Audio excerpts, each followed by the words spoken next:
présentement dans la Trousseau Valley, dans le nord de la Géorgie, en Ossétie du Sud. Puis hier, je lisais un peu en ligne, l'Ossétie du Sud, c'est comme quand l'Union soviétique a tombé en 91.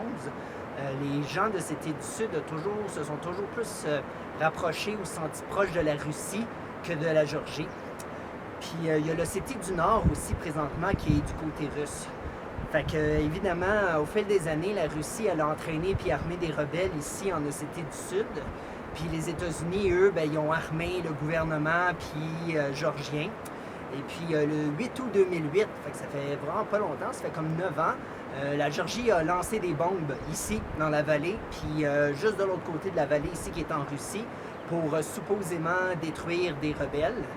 Puis ça a pris évidemment une couple d'heures, puis la Russie, elle a envahi dans le fond, et puis elle a bombardé vraiment plein d'endroits en Ossétie du Sud. Puis l'Ossétie du Sud, ça va vraiment vers le bas, ça va quasiment jusqu'à la capitale.